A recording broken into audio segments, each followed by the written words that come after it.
menyampaikan informasi tentang kegiatan ini dan meminta waktu kepada saya. Terima kasih atas kepercayaannya. Pak Moderator, Pak Marimbun ya. Begitu juga salam kenal Bu Yunisrina Kismullah Yusuf. Alhamdulillah. Waalaikumsalam, Pak.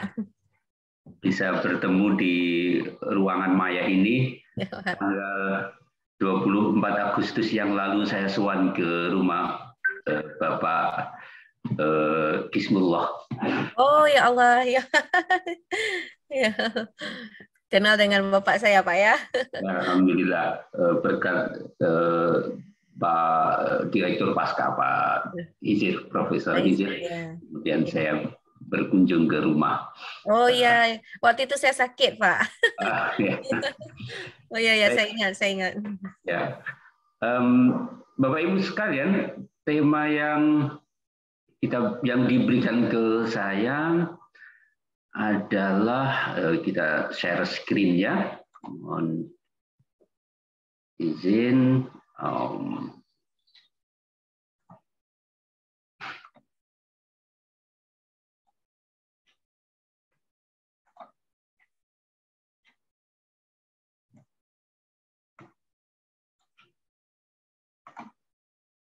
Baik, jadi manajemen pengelolaan jurnal ilmiah bereputasi. Nah, yang dilihat dari perspektif bagaimana menjaga kualitas jurnal ilmiah bereputasi, saya memberi konteks di sini untuk bidang ilmu sosial humaniora ya, karena ini yang menjadi bagian yang selama ini saya tekuni, sehingga pada bidang sosial humaniora inilah nanti yang akan menjadi penekanan bagi saya untuk mempresentasikan. Nah, ketika kita berbicara tentang menjaga kualitas jurnal ilmiah bereputasi, ini memang merupakan tantangan tersendiri bagi kita yang sudah eksis pada level jurnal-jurnal yang khususnya internasional bereputasi ya. Kalau kita cermati dari diktum yang dipilih di sini adalah jurnal ilmiah bereputasi. Nah, kalau kita mengikuti diktum yang ada di PAK itu sebenarnya ada 4 kategori kan. Jurnal ilmiah, jurnal internasional bereputasi, jurnal internasional, jurnal nasional terakreditasi, dan kemudian jurnal nasional tidak terakreditasi. Sehingga ketika kita menggunakan term bereputasi ini sebenarnya tidak bisa dilepaskan dari kategori jurnal internasional yang di situ terindeks di lembaga pengindeks internasional bereputasi tinggi, sehingga kemudian disingkat menjadi jurnal internasional bereputasi. Ini sebenarnya yang menjadi inti dari dibalik nama ini ya. Jangan dibalik-balik jurnal bereputasi internasional, kalau itu mempunyai konotasi makna yang lain. Yang betul memang jurnal internasional bereputasi, yaitu jurnal internasional yang terindeks di lembaga pengindeks internasional bereputasi tinggi. Artinya dia berada pada level indeksasi yang reputasinya tinggi, bukan menengah, bukan yang rendah. Nah, Bapak Ibu sekalian, sekali lagi bahwa menjaga kualitas jurnal dimanapun level jurnal berada, itu adalah merupakan satu kewajiban ya bagi para pengelola jurnal. Dari tahun 2005 sampai sekarang ini saya memang berkecimpung di dalam dunia perjurnalan. Dengan demikian maka tahu bagaimana untuk jurnal-jurnal pada level yang masih rendah, belum terakreditasi, mengupayakan agar terakreditasi, kemudian pada level yang paling bawah, menjaga agar akreditasinya tetap bisa terjaga pada masa akreditasi berikutnya, kemudian bahkan meningkatkan agar naik peringkat, tidak berada pada level yang bawah akreditasinya, apalagi kemudian meningkatkan agar jurnalnya menjadi jurnal internasional yang kemudian dia adalah terindeks di lembaga-lembaga pengindeks internasional bereputasi tinggi. Itu semuanya adalah merupakan satu tugas tanggung jawab pengelola pada masing-masing jurnal yang ada, dan syukur alhamdulillah saya melewati semuanya itu, dan sampai sekarang akhirnya juga berada pada posisi terus bagaimana mengupayakan agar jurnal yang telah lahir, dan khususnya untuk Journal of Indonesian Islam yang saya tahu slide-nya ataupun logonya ada di slide saya ini, begitu juga rumah jurnalnya Institut Agama Islam Negeri Langsa ini saya tampilkan karena ini yang mengundang, begitu juga yang logo IAIN Langsanya ya. Tapi saya tidak bisa melepaskan dari logo UIN Sunan Ampel dan Journal of Indonesian Islam sebagai lembaga di mana saya beraktivitas, yang alhamdulillah pada saat ini berada pada level quartile 1 dengan SJR yang 0,29 ya. Kalau di situ tidak begitu terlihat 0,29 kalau di laman jurnalnya. Tapi aslinya adalah 0,286 yang kemudian angka 6 itu dibulatkan menjadi 0,2. Upaya yang begitu berat untuk bisa berada pada level itu. Di tahun sebelumnya kita berada pada nilai SJR yang 0,254,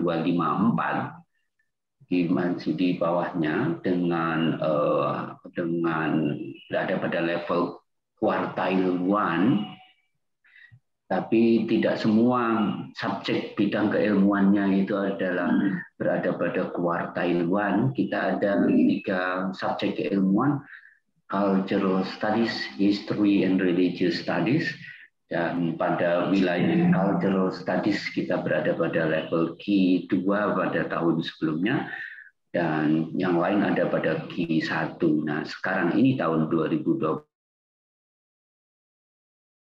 Tahun 2021 semua bidang keilmuan yang menjadi cakupan dari Journal of Indonesian Islam berada pada level quartile 1. Jadi ini merupakan satu capaian yang tidak begitu saja dengan mudah untuk bisa diraih, tetapi juga memerlukan upaya-upaya dengan kata kunci menjaga kualitas jurnal agar kalau intinya sih sebenarnya bukan kualitas jurnalnya, menjaga kualitas setiap artikel yang terbit di Journal of Indonesian Islam agar dia sesuai dengan fokus, skop, lingkup keilmuan dari Journal of Indonesian Islam dengan bahasa dan distingsi yang begitu jelas tegas, sehingga nantinya akan menunjukkan inilah Journal of Indonesian Islam yang dengan fokus skupnya itu merupakan sesuatu yang berbeda dengan yang lainnya. Bapak Ibu sekalian, atas dasar pengalaman ini semoga nanti akan bermanfaat bagi Bapak Ibu sekalian untuk sharing ya, bagaimana sebenarnya kita berupaya untuk menjaga mutu kualitas jurnal yang dalam hal ini adalah jurnal internasional bereputasi itu pada bidang keilmuan sosial humaniora. Di Scopus bidang keilmuan arts and humanities itu dibedakan dengan bidang social sciences ya. Jadi ada 2 hal itu yang perlu kita lihat dan kita cermati di kategori yang ada di dalam rumpun keilmuan yang ditetapkan oleh Scopus. Nah, mengapa ini saya perlu sampaikan, saya perlu tunjukkan bagi jurnal-jurnal Bapak Ibu sekalian yang ada proyeksi untuk keindeksasi ke Scopus, maka ketika menetapkan fokus, skop, ruang lingkup dari keilmuan yang dinaungi jurnal itu harus tegas, jelas, dan ada bidang ataupun ada rumpun keilmuannya yang tertera di di subject area ya, di subject area yang ada di Scopus itu. Bapak Ibu kalau membuka laman Scopus, maka kemudian di sana akan ada pilihan apakah title, apakah ISSN-nya, apakah subject area-nya. Maka kemudian ketika dipilih subject area akan ada tampil berbagai macam pilihan. Nah, jurnal ketika melakukan indeksasi, submit untuk indeksasi, maka dia harus menentukan dan memberikan pilihan mencentang bidang keilmuannya apa yang menjadi lingkup dari jurnal itu, sebagaimana yang ada dalam daftar list itu. Journal of Indonesian Islam itu kalau dilihat dari sisi namanya, maka di sana kan sebenarnya di rumpun keilmuan di PTKI itu adalah Islamic Studies. Tetapi di Scopus tidak akan ditemukan Islamic Studies itu. Oleh karena itulah, maka yang dekat dengan itu salah satunya adalah history yang ada di dalam slide ini. Kalau jurnal yang ada di Unsiah yang terindeks di Scopus, saya kira itu adalah bidangnya di language and linguistics ya, jelas dan tegas di sana. Nah, di Journal of Indonesian Islam kita memilih yang history ini. Pilihan kita terhadap rumpun keilmuan yang ada di dalam daftar subject area yang ada di Scopus itu juga akan menentukan nasib berikutnya nanti, kompetisi dan persaingan untuk bisa berada pada level kuartail berapa, kuartail 4, apa kuartail 3, kuartail 2, kuartail 1, itu juga akan tergantung pada bagaimana kita juga mencentang pada proses submit ke indeksasi di Scopus itu.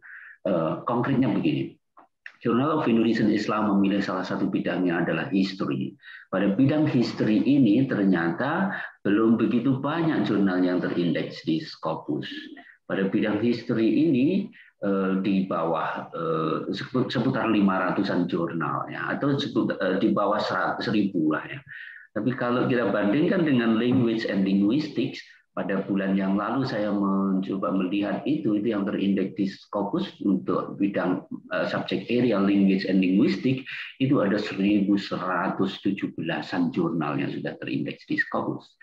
Kuartail level Q1, 2, 3, dan 4 itu akan diberikan ketika setelah 2 tahun terindeks di Scopus dan kemudian dia berdasarkan atas parameter-parameter tertentu, diantaranya adalah citasi, itu akan menghasilkan bagaimana posisi dari jurnal kita itu berada pada per-4 pertama di angka 100 sampai 75 atau di angka per-4 kedua yang berada pada angka 74 sampai angka 50 atau berada di seperempat ketiga yang berada di 49 sampai 20.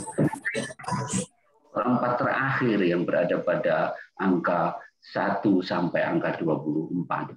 Jadi disitulah persaingannya ketika semakin banyak jurnal yang sudah terindeks di Scopus, maka semakin berat persaingan kita untuk berada pada level per-4 pertama. Begitu juga ketika semakin jumlahnya lebih sedikit daripada bidang keilmuan yang lain, karena kuartail itu adalah untuk melakukan perbandingan ya dengan jurnal yang sebidang pada subject matter yang sama. Nah, di situ nanti peluang kita akan semakin kalau semakin sedikit maka semakin besar peluangnya ketika kita menjaga mutunya dengan baik untuk berada di level di kuartail 1 atau di per-4 pertama dari daftar jurnal yang ada di bidang keilmuan itu.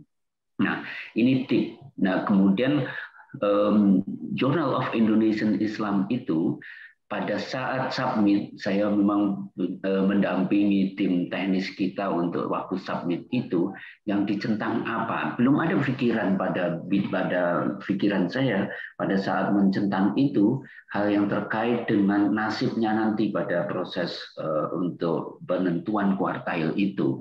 Yang ada pada pikiran saya adalah bahwa ini bidang yang sesuai, yang paling dekat dengan Journal of Indonesian Islam, itu apa saja yang ada di list dari bidang keilmuan yang di Scopus itu. Nah, itu saja sebenarnya. Nah, kalau kemudian ternyata pada saat ini kita berada pada posisi yang begitu menguntungkan dari sisi persaingan yang tidak begitu ketat, maka tidak begitu ketatnya bukan berarti mudah.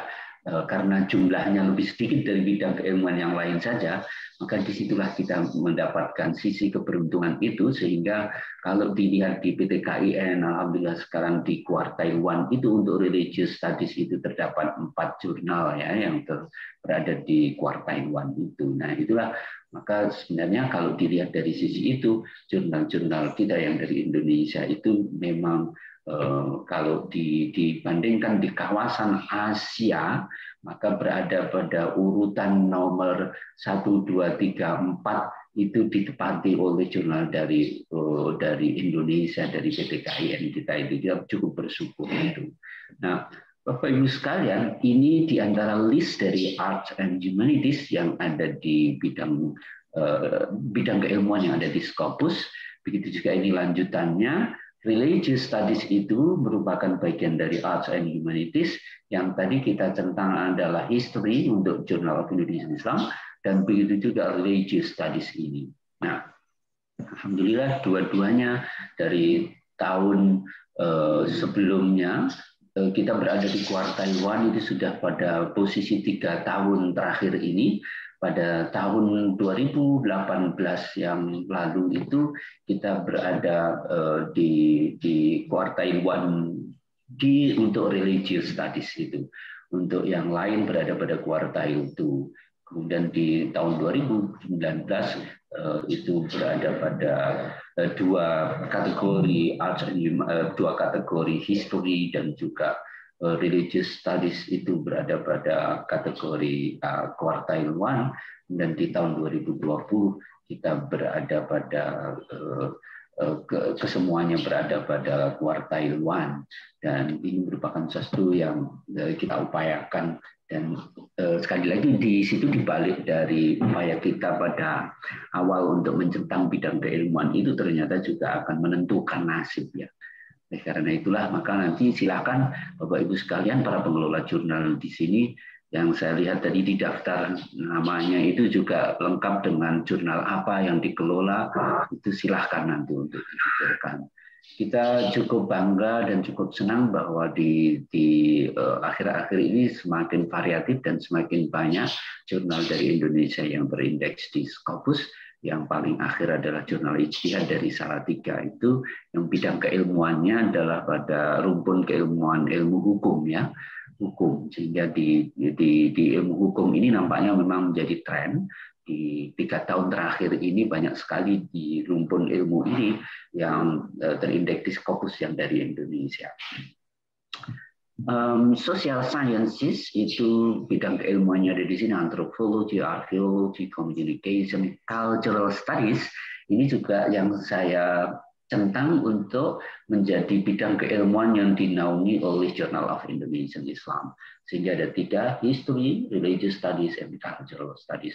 3-tiganya inilah yang kemudian nanti dilihat dari sisi jumlahnya seberapa yang terindeks di Scopus, Bapak Ibu sekalian bisa memantau dan bisa melihat dari tanpa harus mempunyai account di Elsevier atau Science Direct ya, di Scopus Bapak Ibu bisa melihat secara terbuka untuk di resources itu untuk bidang keilmuan. Misalkan Bapak Ibu yang di bidang education, maka dicentang aja education itu nanti akan keluar listnya ada berapa ribu yang sudah terindeks di Scopus. Begitu juga di bidang-bidang yang lain untuk kemudian dipertimbangkan bidang mana sebenarnya yang akan sangat menguntungkan pada kompetisi pada bidang keilmuan itu untuk bisa berada di level yang lebih baik pada kesempatan berikutnya. Ini jurnal bidang keilmuan yang berikutnya, health, human factor and ergonomics, law, library, lifespan, linguistic and language, ada lagi di social sciences, kemudian public administration, safety research, kalau di Bapak Ibu juga ada di Sociology and Political Science, silakan. Nampaknya yang dari bidang-bidang ilmu ini juga belum ada yang dari Indonesia, maka silakan untuk bisa melakukan itu. Nah, melakukan pilihan-pilihan mana kira-kira yang paling strategis yang memungkinkan untuk bisa diindeks, disubmitkan ke Scopus itu.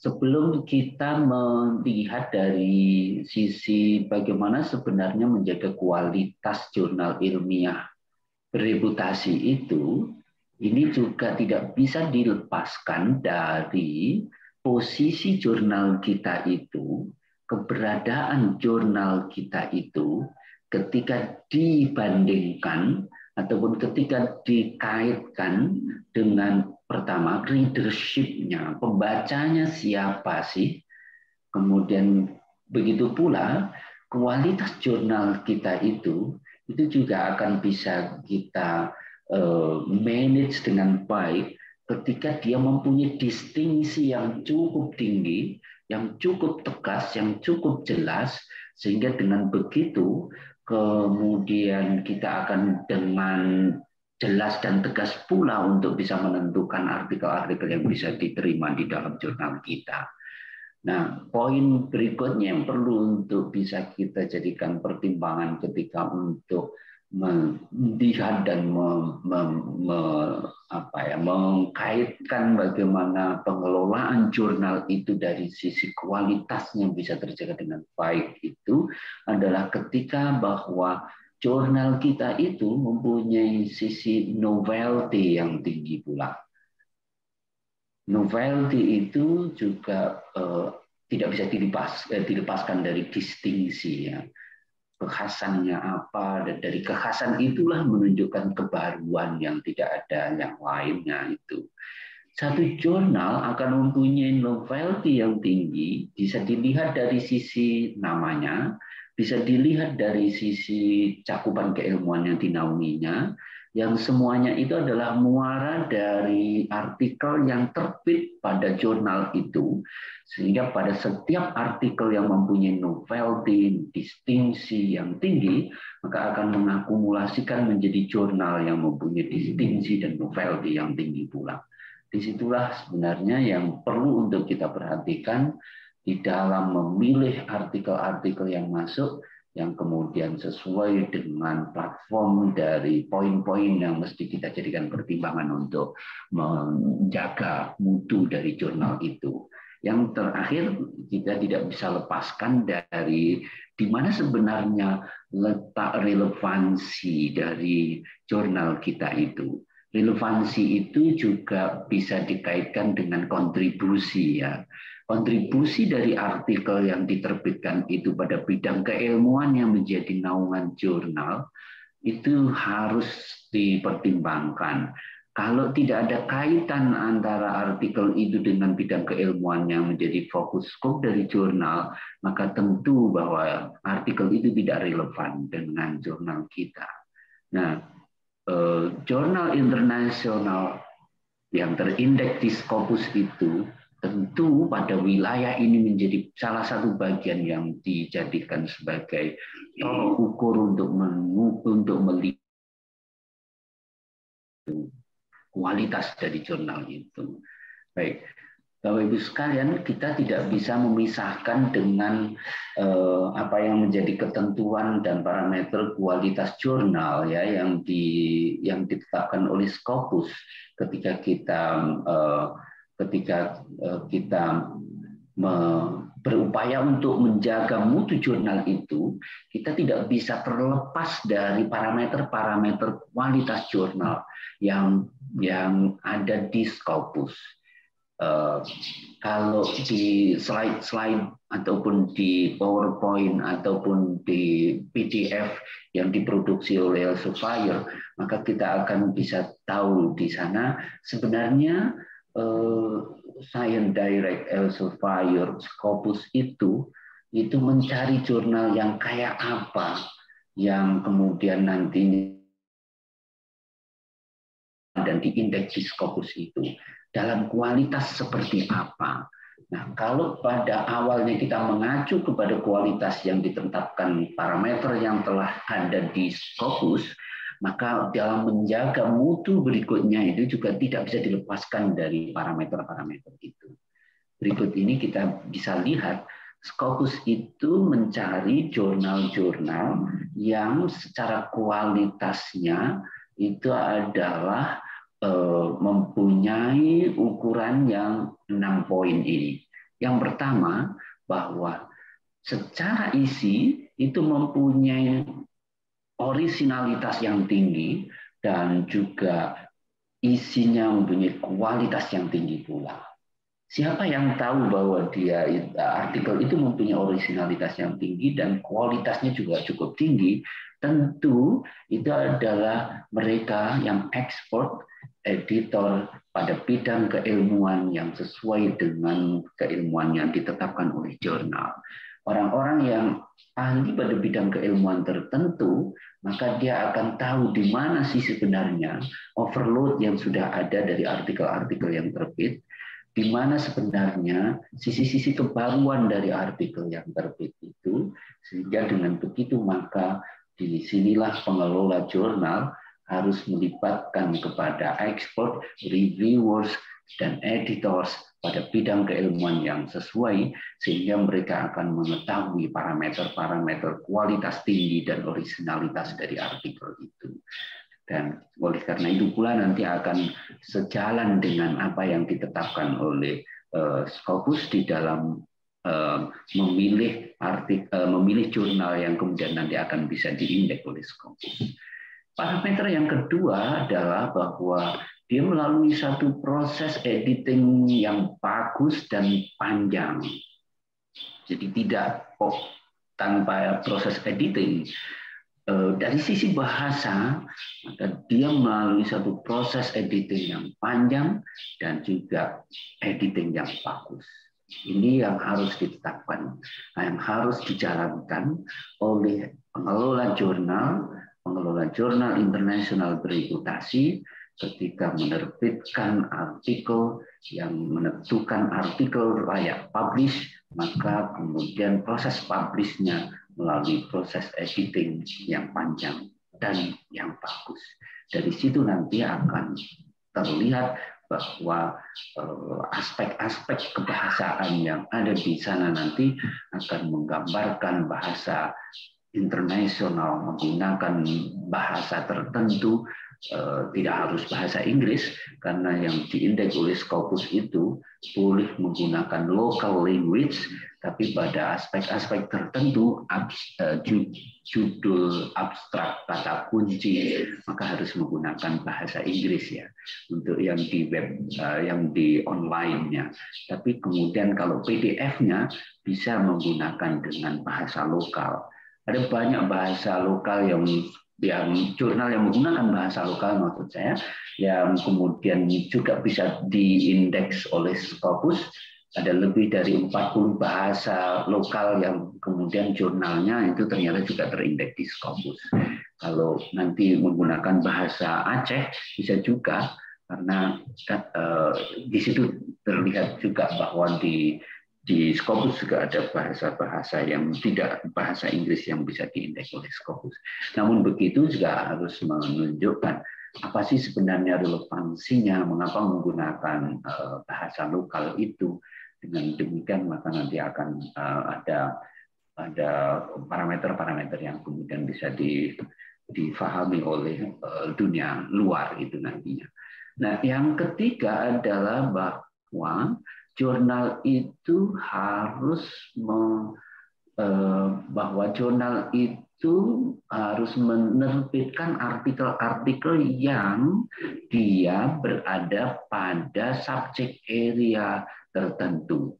Jadi tidak boleh sebenarnya subject area-nya begitu luas, begitu general, sehingga dengan demikian nanti akan menghasilkan satu jurnal yang merupakan rumpun ilmunya yang dinaungi begitu banyak, sehingga di situ adalah gado-gado ya, kalau ibarat makanan itu. Ada lontongnya, ada sayurnya, ada kacangnya, ada kerupuknya, macam-macam ya. Jadi dengan demikian maka menjadi arahan dari ataupun yang menjadi ketentuan yang ada di Scopus lebih kepada subject area-nya itu adalah spesifik. Tapi sekali lagi bahwa bukan berarti ketika kita menentukan ternyata ada 4 subject area atau 5 subject area di jurnal yang kita naungi itu tidak boleh, bukan. Tetapi yang ketika kita menentukan ada 5 subject area yang jadi fokus dari jurnal kita, maka artikel-artikelnya itu berorientasi kepada 5 yang telah kita tentukan itu. Sehingga di sini bahasa yang dituliskan adalah focused upon their roots and subject area, itu seperti itu. Bukan berarti hanya satu subject area saja. Studia Islamika itu mencentang hanya satu, religious studies. Kemudian Al-Jami'ah itu juga hanya satu, religious studies. Tapi kemudian yang Salatiga itu yang IJIMS itu ada 4 bidang keilmuan. Yang Kudus International Journal of Islamic Studies itu malah 5 bidang keilmuan. Nah, kalau kita bandingkan di situ, maka kemudian betul di IJIMS itu di kuartil 1 yang posisi SJR-nya tertinggi di antara jurnal-jurnal yang lain di bidang religious studies, sudah 0,3 sekian itu, tetapi tidak semua subjek area-nya berada pada level kuartailan. Begitu juga di KIJIS itu tidak semua bidang keilmuannya berada pada kuartailan, sehingga di bidang keilmuan tertentu yang berada di kuartailan. Tentu di religious studies itu yang berada di kuartailan. Yang Studia Islamika karena dia hanya mencentang satu, maka dia berada pada kuartailan yang religious studies tentunya. Jadi tema artikel yang diterbitkan harus fokus pada bidang keilmuan yang telah menjadi pilihan dari jurnal itu. Yang keempat itu adalah bahwa artikel yang terbit itu mempunyai kontribusi yang cukup signifikan, yang terukur, yang juga sesuai dengan target dari pembacanya itu. Makanya tadi di awal kan kita sebutkan readership, target pembaca itu juga menjadi yang perlu untuk kita pertimbangkan. Nah, yang di ketentuan yang ada di Scopus ini adalah bahwa terdapat kontribusi yang cukup signifikan pada bidang keilmuan ataupun pada subject area menjadi lingkup dari jurnal itu. Ada kontribusinya terlihat di sana. Kontribusi itu juga tidak bisa dilepaskan dari apa yang disebut dengan distingsi. Kontribusi juga tidak bisa dilepaskan dari kebaruan atau novelty itu. Ketika ada kontribusi, maka disitulah letak distingsi dari suatu artikel. Ketika di sana terdapat satu distingsi, maka disitulah letak novelty dan kebaruan dari satu artikel. Sehingga artikel layak untuk diterbitkan di jurnal. Kalau semua artikel mempunyai kontribusi tinggi, distingsi yang cukup jelas, dan novelty, kebaruan yang tegas, maka jurnal secara keseluruhan akan dilihat sebagai satu jurnal yang mempunyai quality yang tinggi dan originalitas konten yang tinggi pula. Ini yang mesti harus dijaga oleh para pengelola, bagaimana untuk menetapkan setiap artikel yang terbit itu memenuhi parameter-parameter yang ada di dalam jurnal internasional bereputasi, tinggi ini. Nah, yang kelima adalah bahwa dia harus terkait dengan international or global relevant, but also valuable locally. Jadi dia mempunyai satu relevansi, konektivitas dengan isu-isu yang bersifat global, walaupun toh dia merupakan bahasan yang fokusnya itu bersifat lokal. Kontribusinya itu ada pada bidang keilmuan tertentu yang ditulis berangkat dari permasalahan yang bersifat lokal, tapi juga ada relevansi dan ada konektivitas itu. Penulis mampu untuk menunjukkan konektivitasnya dengan isu-isu global yang sedang ada, yang lagi in. Tentunya itu yang ada pada level keilmuan atau bidang keilmuan yang dinaungi oleh jurnal. Bapak Ibu sekalian, contoh dari IAIN Langsa yang bisa kita tampilkan adalah bahwa saya akan membuka contoh yang jurnal yang sudah pernah terbit yang bagus saya kira untuk bisa kita jadikan di item ini. Maaf, ini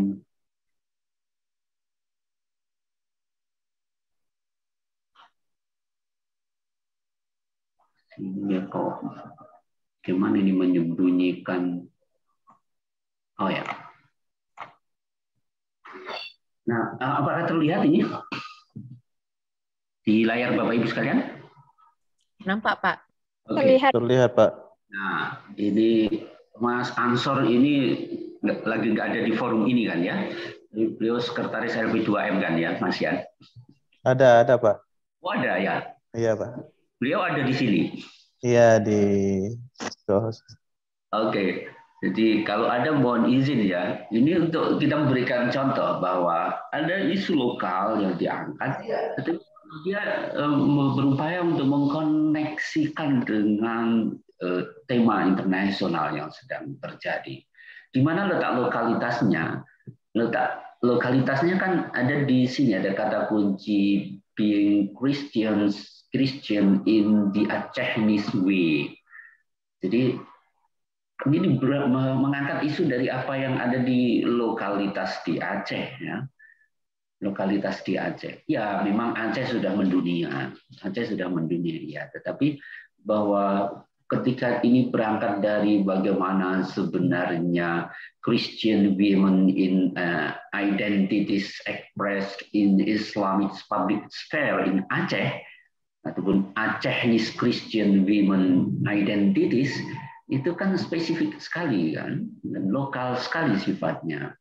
Tapi kemudian dikaitkan dengan isu yang berkaitan dengan citizenship, women, kemudian public sphere, itu kan tema-tema internasional yang orang akan sudah bisa melihat ini pada bidang keilmuan apa sih.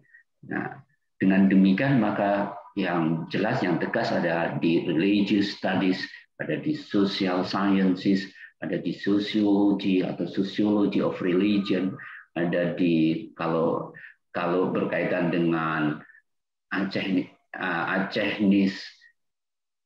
Christian women identities, kalau yang berkaitan dengan identities itu kan berarti dia berkaitan dengan cultural studies juga. Nah, sehingga image ini masuk pada kategori di Journal of Indonesian Islam itu.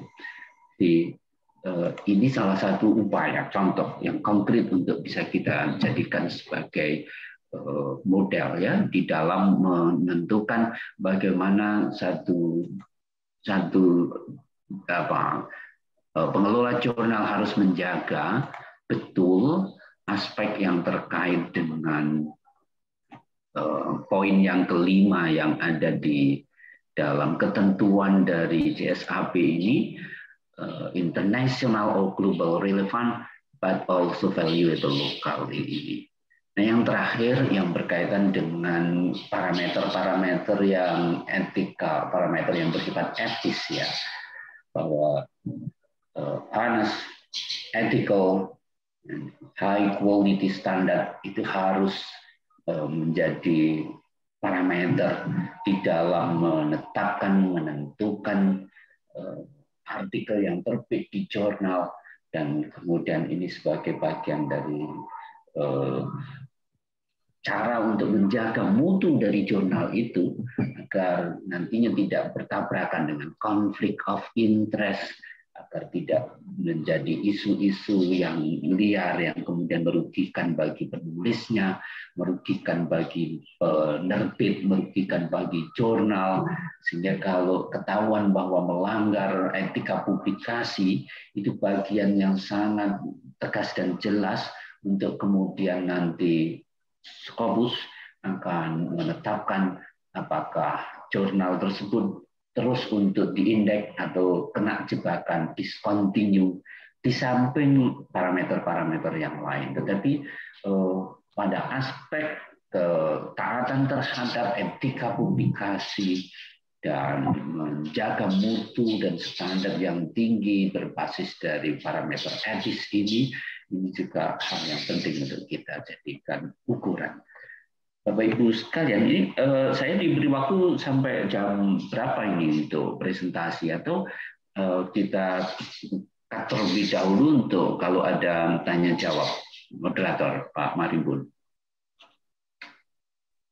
Baik, terima kasih kepada Bapak pemateri, Bapak Dr. Khairun Niam yang sudah memaparkan materinya terkait dengan manajemen pengelolaan jurnal ilmiah bereputasi. Sudah banyak hal yang dijelaskan oleh beliau, karena beliau sangat berpengalaman di bidang jurnal ini. Karena beliau juga merupakan eksekutif editor Journal of Indonesia Islam, JIS, Win Sunan Ampel. Serta sudah banyak pemaparan yang disampaikan terkait dengan kualitas jurnal ilmiah bereputasi yang mengacu pada ketentuan yang ada pada parameter jurnal internasional bereputasi. Tadi sudah dipaparkan satu persatu, dan hari ini sambil diskusi kita akan buka sesi pertanyaan. Diskusi kisah sambil tanya jawab nih Pak ya. Kita buka nih pertanyaan, mana tahu ada pertanyaan dari para peserta, Bapak Ibu. Silahkan boleh raise hand atau kirim melalui kolom chat untuk saya bacakan nantinya. Pada Bapak Ibu, silakan di. Oh, ini ada Pak Anzai, Pak. Kita langsung saja, silakan Pak Anzai secara langsung untuk memberikan pertanyaan kepada narasumber kita. Terima kasih atas kesempatannya Pak Marimbun. Terima kasih kepada Pak Khairun Niam atas segala materinya yang sangat mencerahkan. Ini saya ada 2 pertanyaan, Pak.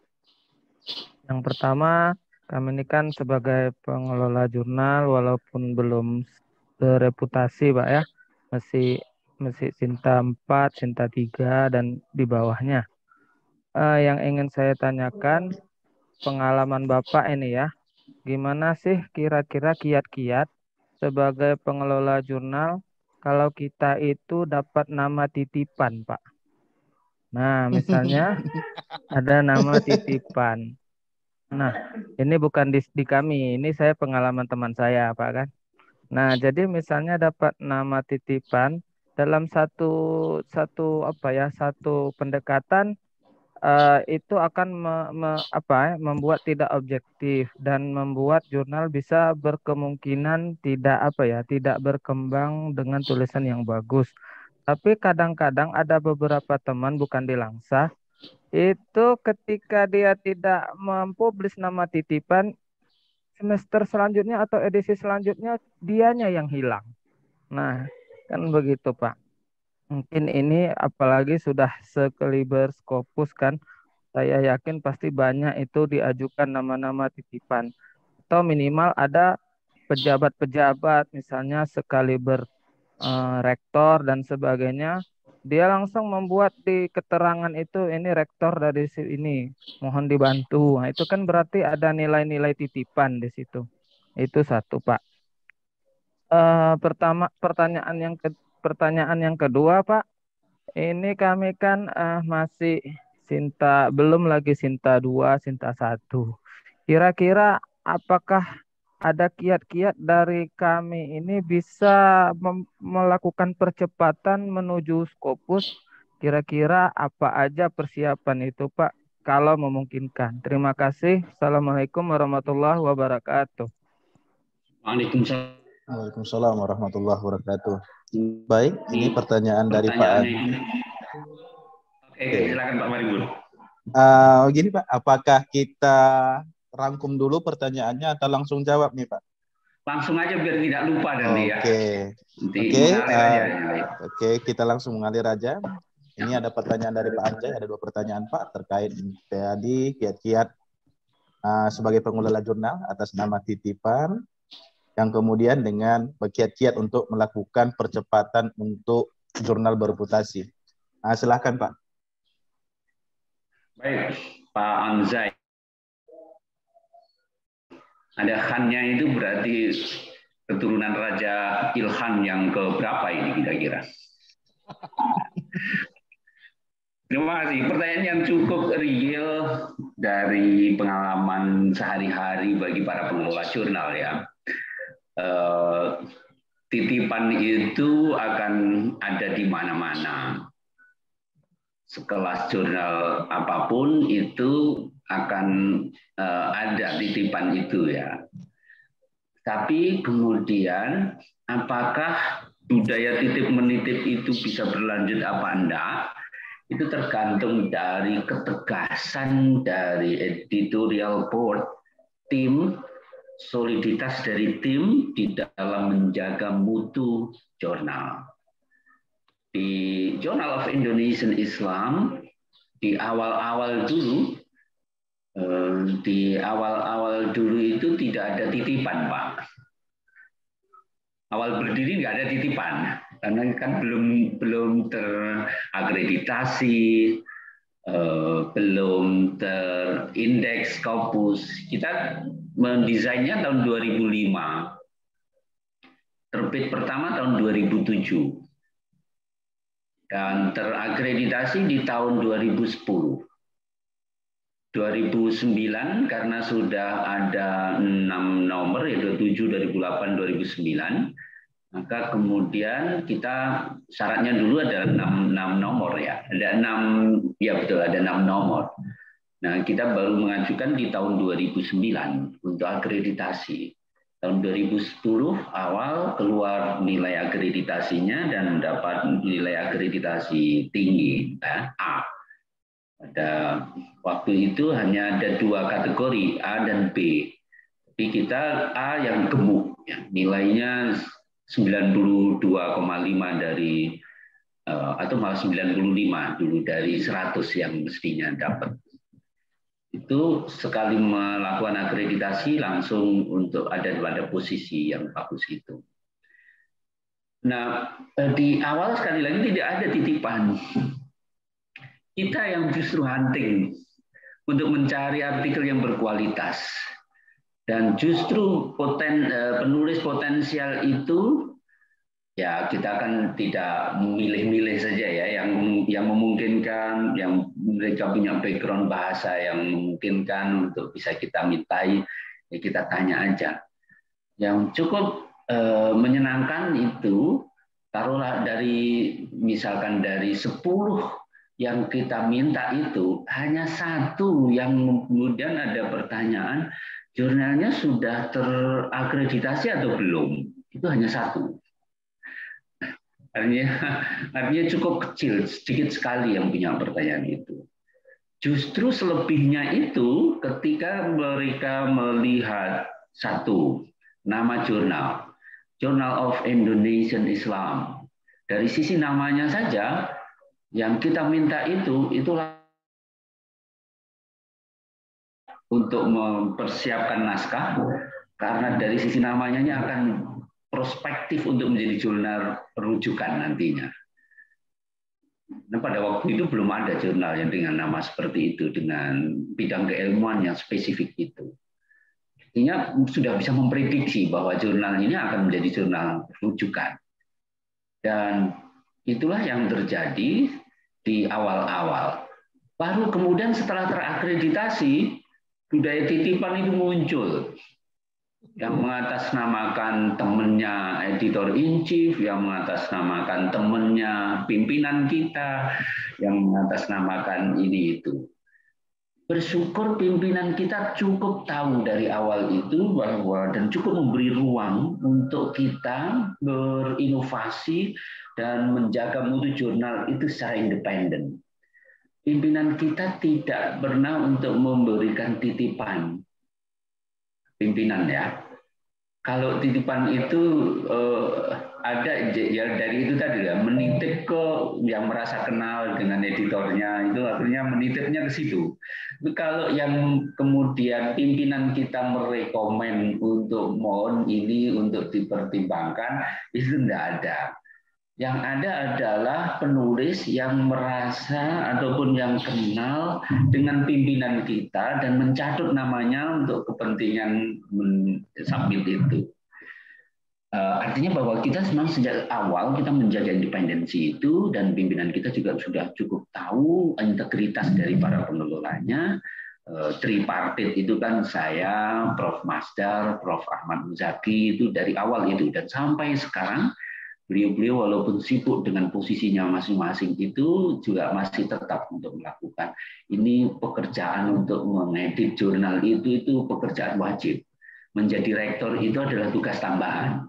Jadi tetap saja beliau di situ. Nah, sehingga pimpinan kita ya karena editor in chief di Journal of Indonesian Islam, maka ya tidak mungkin ada titipan itu. Sehingga titipan tidak muncul di sana. Nah, itu satu yang kita buat. Bagi jurnal yang memang dari awal situ tidak jelas antara independensi dan relasinya dengan kuasa pada pemimpin, maka perlu untuk menjaga hubungan yang baik pula ya. Jadi kalau kita kan juga perlu untuk mengatur bahasa yang tepat ya untuk pimpinan itu. Kalaupun toh terpaksa kemudian bahwa titipan itu ada, teknis di bawah tangan yang berupaya untuk menyelesaikan permasalahan yang dititipkan itu. Titipannya bagus, kan enak. Nggak perlu lakukan editing. Tapi yang dititipkan jelek sekali, maka kita ya harus melakukan masukan ya. Kasih tahu, beritahu bahwa pimpinan dalam proses-proses tertentu, tahapan-tahapannya, tentu pimpinan akan memahami itu, akan mengerti itu. Tidak mungkin pimpinan akan mengorbankan reputasi dari jurnal-jurnal di bawah naungannya untuk kepentingan yang bersifat pragmatis individual kan. Saya yakin itu. Tapi sekali lagi kalau ketika ingin menjaga bagaimana hubungan komunikasi yang baik dengan pimpinan, maka ya harus ada second layer dari tim teknis itu di samping secara formal untuk memberikan jawaban oke, terima kasih telah men-submit, mengirim artikel, ada beberapa masukan dari reviewer yang mesti dilakukan perbaikan, harus dilakukan itu. Tapi kalau tidak terjadi perbaikan ya tim teknis juga harus editor juga harus melakukan upaya untuk menjahit ya. Kemampuan untuk menjahit jurnal itu, menjahit artikel itu dari dalam, tapi tetap dikomunikasikan dengan penulisnya. Rata-rata jurnal yang di awal masih dalam tahap perjuangan dan doa untuk bisa mendapatkan kualitas yang di Sinta 2 itu kan kekurangan naskah ya. Nah, kalau naskahnya kurang, yang masuk juga kualitasnya juga buruk, maka kemudian ya harus ada campur tangan dari dalam untuk bisa memperbaiki itu. Proses-proses yang formal mesti harus tetap ditempuh, tetapi juga proses-proses yang bersifat individual dari editor untuk menangani naskah, memperbaiki naskah juga harus dilakukan. Walaupun itu juga tidak baik ya, tapi kenyataannya kita kalau tidak melakukan itu ya nggak terbit-terbit. Nah, oleh karena itulah yang di formal, yang di OJS itu proses editing dan lain-lain, yang informal juga tetap harus ada campur tangan dari yang kita lakukan itu. Jadi istilah saya adalah menjahit artikel itu. Jadi mohon maaf Bu Yuni Surina, saya disampaikan oleh Bapak itu, Pak Prof. Kismullah itu maunya kan di tanggal 25 kita bisa bertemu gitu ya, tapi beliau menyampaikan mohon maaf nggak bisa karena saya harus menjahit gitu. Saya pikir itu menjahit artikel, Bu, tetapi ternyata juga menjahit baju ya. Iya, ayah saya hobinya menjahit. Ya. Dan di beranda depannya itu ternyata mesin jahitnya ada di itu ya. Jadi hebatnya di sana. Saya pikir itu menjahit artikel, tapi bukan ternyata. Saya cukup senang dapat bertemu dengan Pak Prof. Kismullah, bapaknya Ibu Yunisrina. Terima kasih. Jadi kata kunci menjahit ini memang harus dilakukan oleh editor ketika dalam tahap tertentu. Tetapi sekali lagi itu di bawah tangan. Itu kiat-kiatnya. Nah, itu Bapak Ibu sekalian terkait dengan pertanyaan pertama. Pertanyaan yang kedua untuk percepatan agar jurnal yang di Sinta 34 itu bagaimana mungkin apa tidak untuk bisa terindeks di Scopus? Kenapa tidak? Di Buin Araniri itu yang Samara itu kan dari Sinta 3 atau Sinta 4 gitu. Kemudian langsung ke indeksasi ke Scopus. Kan memungkinkan. Samara itu waktu indeksasi itu hanya 2 nomor saja yang full berbahasa Inggris. Yang nomor sebelumnya itu berbahasa Indonesia. Jadi dengan demikian maka parameter-parameter yang harus dipenuhi itu harus dilakukan. Saya sharing slide untuk menunjukkan apa saja yang mesti harus dipenuhi ya.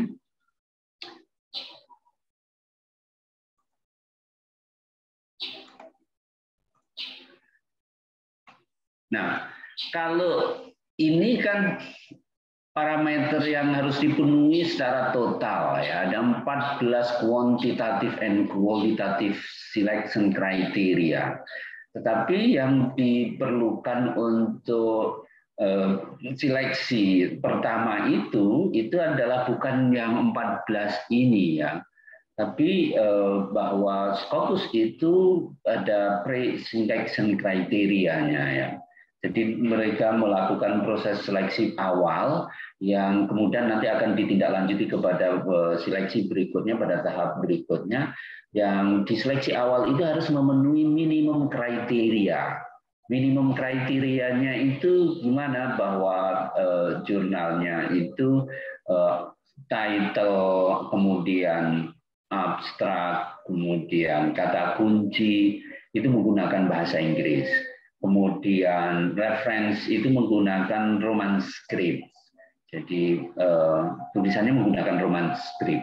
Itu salah satunya. Bahwa jurnal itu harus melakukan apa yang disebut dengan bahasa proses review yang bagus ya. Dan itu harus ada di statementnya, double blind review itu biasanya yang paling tinggi nilainya ya.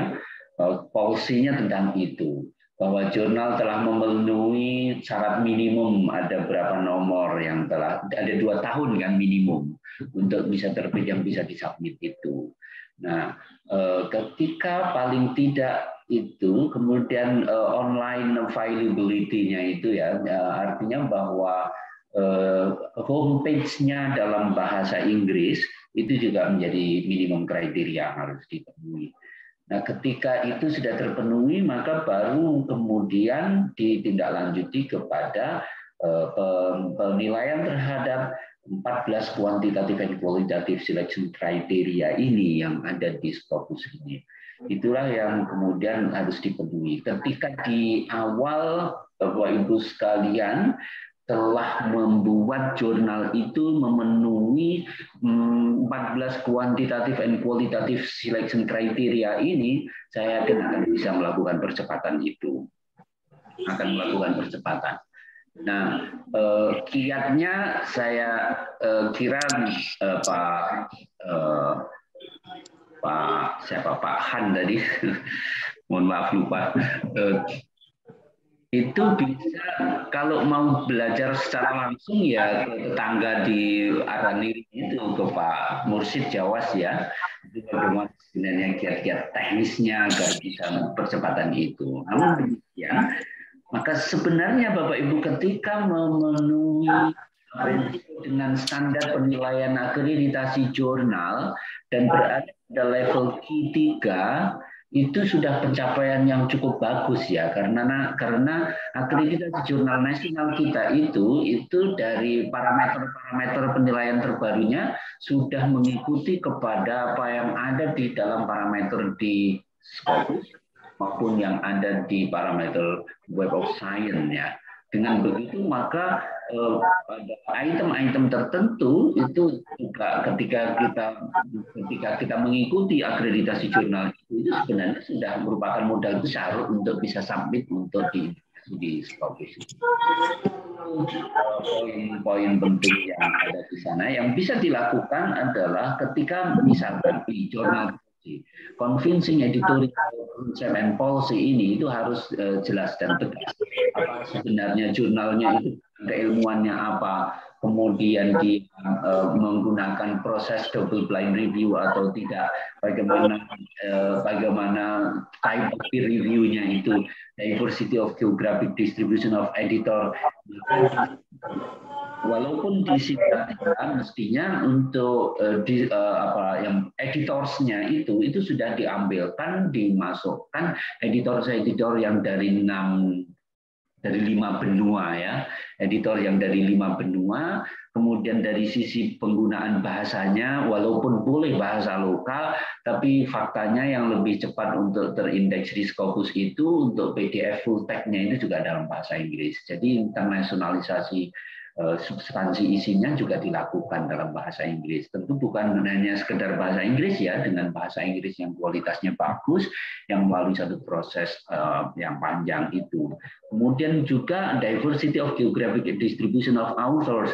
Jadi walaupun sintetika, tapi penulisnya sudah berasal dari benua Asia, benua Eropa, benua Amerika. Tidak perlu dalam satu nomor itu ada 5 atau 10 penulis dari luar, tapi paling tidak ketika ada 1 atau 2 penulis dari luar, itu akan bagus sekali untuk bisa melakukan percepatan. Journal of Indonesian Islam di tahun 2014 submit untuk indeksasi ke Scopus. Sudah terbit sejak 2007. Artinya ada pilihan 14 nomor ya. Ada 14 nomor yang perlu untuk disubmit, dan submit itu tidak kok semua yang sudah terbit itu yang disubmit untuk dinilai oleh CSAB.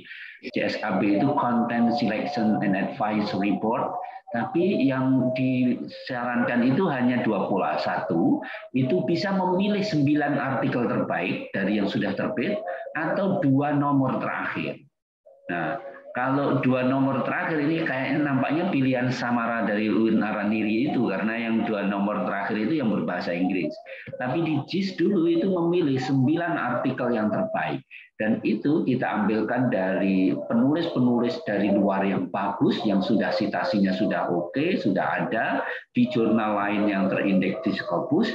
Kemudian walaupun jurnal kita belum terindeks di Scopus, karena citedness itu kalau kita lihat di sini jurnal standing itu menilainya adalah apakah artikel yang terbit di jurnal yang kita submit itu sudah disitasi oleh jurnal yang terindeks di Scopus dan berapa jumlahnya, itu juga menjadi penilaian.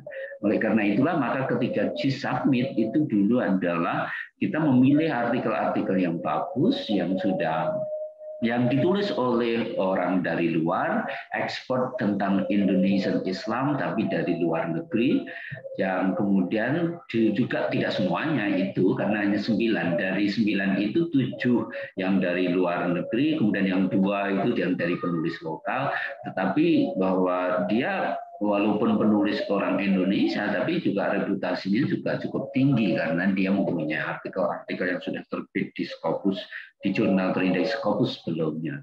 Dengan begitu, itulah cara kita untuk melakukan percepatan. Mulai dari sekarang orientasinya ke sana, bukan lagi lokal, bukan lagi nasional. Penulisnya tidak saja dari Aceh, tetapi juga dari provinsi lain di Indonesia, dan juga dari penulis dari luar, upayakan di setiap nomor itu ada. Dengan begitu nanti akan mewakili pada kriteria ini, karena inilah yang dicari oleh Scopus itu. Nah, kemudian yang dari sisi quality of content tadi sudah kita ini contribution to the field, clarity of abstract. Nah, ini bagian yang penting yang belum kita sampaikan tadi. Quality and conformity with stated aim and scope. Tadi sudah kita tegaskan ya bahwa jurnal harus jelas di mana fokus, aim, and scope-nya itu. Bidang keilmuannya apa. Dan artikel yang terbit itu sesuai dengan aim and scope, ruang lingkup keilmuan yang ditetapkan oleh jurnal itu. Itu keharusan. Nah, yang kemudian readability of article itu terkait dengan apakah ditulis dengan bahasa PBB, apakah dalam bahasa yang bagus, apakah melalui satu proses editing yang panjang dan lebar. Di antaranya itu Pak yang perlu untuk dilakukan di dalam rangka untuk melakukan percepatan ya. Di samping sekali lagi mohon untuk dipilih ya nantinya dari jurnal-jurnal IAIN Langsa yang potensial itu kira-kira mana. Bandingkan jurnal-jurnal di Indonesia yang sudah terindeks di Scopus itu bidang keilmuannya apa. Jurnal yang dari IAIN Langsa ini yang distintif apa, yang dia ketika dicari di Scopus itu bidang keilmuannya itu masih sedikit. Itu yang kemudian dilakukan percepatan, ke sana. Kalau kita melihat pada jurnal bidang keilmuan Islamic Law, hukum, maka potensinya tinggi. Saya tidak tahu kenapa kok banyak sekali itu, tetapi bahwa itu fakta. Saya hanya berbicara fakta bahwa di 3 tahun terakhir ini untuk Islamic Law itu banyak. Tentu yang pertama itu kan Samara itu kan ya, kemudian dilanjutkan UIN Jakarta juga bidang hukum Islam itu juga terindeks Scopus. Kemudian dilanjutkan di IAIN Madura itu juga bidang hukum Islam, kemudian juga dilanjutkan yang bagian Sumatera Barat atau mana kemarin itu yang IAIN mana ya, Batu Sangkar Pak. Ya, Batu Sangkar itu juga kayaknya kalau tidak salah juga di bidang hukum. Nah di yang umum itu di Mahkamah Agung itu juga ada di bidang hukum terindeks di Scopus. Kemudian ada di Hasanuddin, kemudian ada di Palembang juga ada. Dengan begitu maka potensi di bidang hukum terbuka besar. Walaupun juga di Islamic Studies juga masih terbuka. Buktinya kan mohon maaf, yang Islamic Studies itu Ulumuna ya. Kalau Ulumuna yang UIN Mataram itu kan berupaya untuk resubmit kembali ya. Sudah 2 tahun sebelumnya itu mendapatkan embargo dan kemudian melakukan perbaikan. Ketika resubmit kembali, alhamdulillah bisa terindeks di Scopus. Nah, yang terakhir ijtihad di Salatiga ini juga pada bidang ilmu hukum. Yang tren berikutnya di psikologi di UIN Wali Songo bidang psikologi. Kemudian mana Metro itu yang Stay Endo Metro ya, Stay Al-Ma'arif Metro, Stay atau apa itu di Lampung itu di bidang psikologi juga. Nah, artinya potensi ke situ bidang keilmuan yang ada di berbagai variasi yang ada yang sudah terindeks di Scopus itu silakan. Tapi yang spesifik Journal of Islamic Architecture yang ada di UIN Maliki di Malang itu juga sangat spesifik, sangat khas. Itu masih sedikit gitu ya. Persaingannya juga cukup terbuka, tapi jumlahnya masih sedikit itu. Silakanlah nanti dipilah mana yang memungkinkan Pak Rizky nanti untuk bisa melakukan komandan bagaimana melakukan jurnal yang ada di IAIN Langsa yang potensial untuk diajukan ke internasionalisasi itu. Dan campur tangan dari rumah jurnal itu yang saya kira akan lebih jelas dan tegas untuk bagaimana menyiapkan sesuai dengan parameter-parameter yang diinginkan oleh Scopus itu sangat diperlukan ya. Di samping dukungan dari pimpinan yang cukup jelas dan tegas, kita dulu kan diberi secara luas, ditantang ya saya untuk waktu tahun 2014 itu kan Al-Jami'ah yang paling pertama di PTKIN itu yang jurnalnya bisa. Apakah Journal of Indonesian Islam juga tidak ingin untuk diindahkan ke Scopus, ya masalah ingin itu ya ingin, tetapi kemudian perlu difasilitasi dengan seksama dan dengan selengkap-lengkapnya itu. Dan kita tantang itu dan diberi fasilitas itu. Dan oke, alhamdulillah kemudian kita, kalau dari manajemennya kita sejak awal kan memang Journal of Indonesian Islam itu diproyeksikan untuk idulanya kan Studia Islamika, yang ketika saya belajar waktu di Berlin itu melihat di Stadtbibliothek zu Berlin itu wah sudah nongol di situ, jurnal itu ada di perpustakaan besar di Berlin, ada di perpustakaan besar di Kanada, ada perpustakaan besar di Amerika. Nah, kita dari UINSA ini berupaya untuk bisa memunculkan Indonesian Islam dari wilayah timur lah ya, dari UINSA itu, dan untuk mengisi rak-rak buku, rak-rak personal itu pada bidang keilmuan tentang Islam Indonesia. Yang ada dulu itu masih Indonesia yang diterbitkan oleh Cornell University, kemudian ada itu yang diterbitkan atau mana itu ya. Nah, jadi itu sisi yang perlu untuk kita isi. Silakan untuk dicermati kira-kira dari Langsa.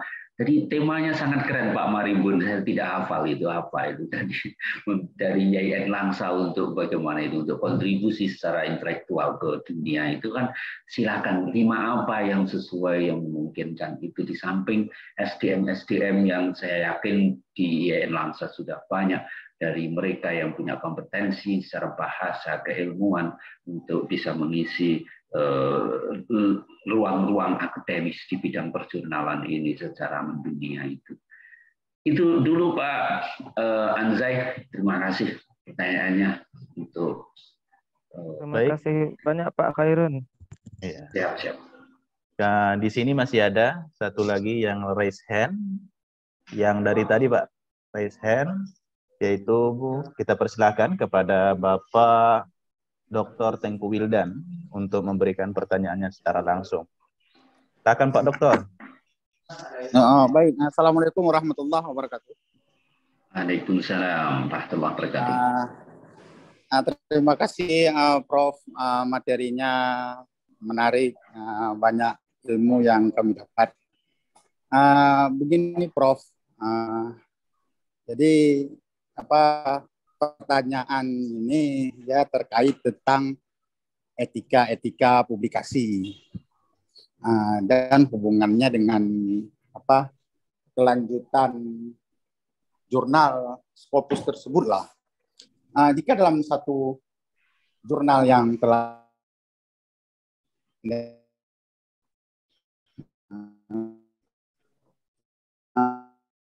boleh tidak itu editornya itu termasuk penulis dalam terbitan tertentu gitu. Tapi editornya ini menjadi salah satu yang masuk tulisan di edisi.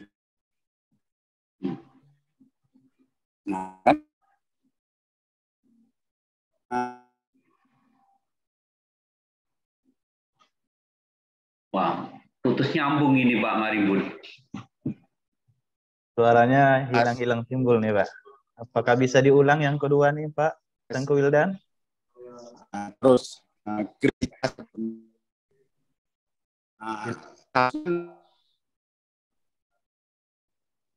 Pak Wildan, suaranya hilang-hilang Pak.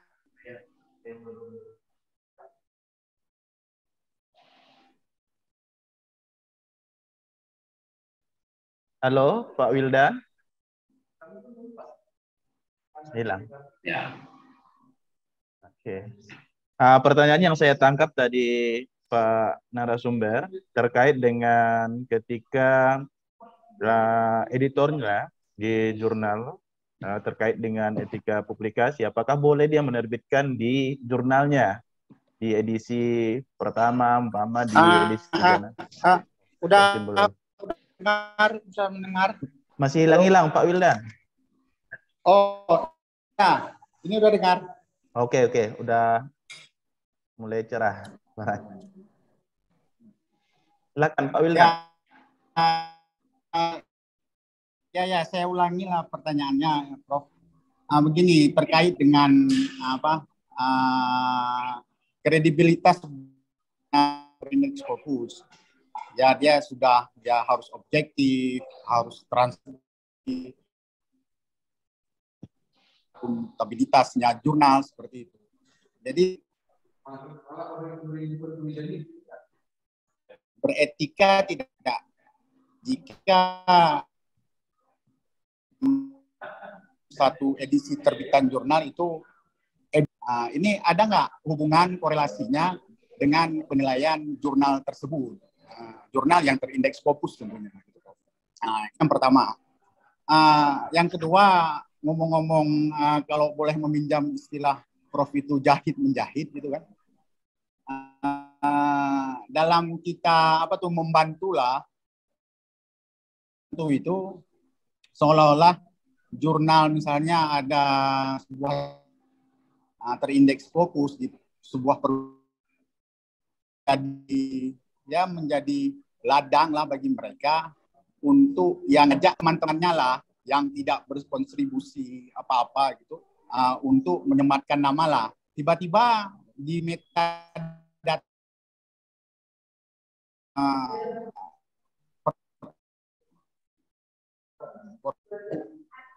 Hilang lagi Pak Wildan. Tiba-tiba waktu terbit sudah ada penumpang baru tanpa berkoordinasi dengan si koresponden itu sendiri. Gitu. Ini kan terkait dengan transparansi. Ya, yang mana? Yang kedua ya. Halo. Halo. Iya. Dengar masih? Iya, masih ada yang hilang-hilang Pak Wildan. Saya kira sudah saya tangkap Pak. Yang kedua ini Prof. Sudah. Oke Pak. Oke Pak. Oke, sudah ditangkap. Narasumber kita sudah bisa menangkap dua pertanyaan yang disampaikan oleh Pak Wildan. Udah ya. Iya Pak. Oke. Boleh nanti boleh nanti disambung Pak nanti di waktu diskusi. Oke. Kita persilakan dulu kepada narasumber kita untuk menjawab dua pertanyaan dari Dr. Tengku Wildan. Di sini setelah dijawab nanti masih ada dua yang akan bertanya lagi. Ada Bapak Rizky Andana Pohan dan ada Bapak Dr. Muhammad Ansor. Silakan Bapak pemateri untuk dijawab terlebih dahulu. Baik, izinkan saya menggunakan slide untuk menjawab pertanyaan. Yang pertama tadi ya, apa sih sebenarnya tugas dari editorial board, editor itu? Dan bagaimana sebenarnya tadi kan pertanyaannya boleh tidak di jurnal yang terindeks Scopus itu, editor itu juga menulis atau artikelnya terbit di jurnalnya sendiri. Poinnya seperti itu kan ya. Saya ingin Ya, Bro. Dari posisi ini dulu, dari posisi sebenarnya apa sih tugas dari editorial board itu? Dia adalah bahwa mereka yang ada di susunan editorial board itu adalah expertise in various specialist area. Jadi orang-orang yang expert saja pada bidang keilmuan yang dinaungi oleh jurnal itu yang ada di editorial board itu, termasuk eksekutif editor, termasuk editor in chief-nya itu. Kalau editor in chief, eksekutif editornya, bidang keilmuannya itu tidak sesuai dengan bidang keilmuan yang dinaungi oleh jurnalnya, itu salah alamat seperti itu. Karena mengapa? Mereka itulah yang menjaga mutu dari itu. Di tangan mereka itulah bahwa proses-proses untuk penetapan akhir dari artikel yang terbit itu akan ditangani. Oleh karena itulah maka expertise itu yang dikedepankan. Pertanyaannya, kalau mereka ekspor di bidang keilmuan itu, kemudian wujud dari ekspertisnya kemudian dituangkan dalam artikel jurnal yang kemudian terbit di artikel ataupun di jurnal yang dikelolanya sendiri, bagaimana sebenarnya? Coba Bapak Ibu sekalian buka di Cornell University Jurnal Indonesia itu editorial board ataupun editorial Indonesian Studies. Nah, ini ada yang bocor ini kemarin, Bu.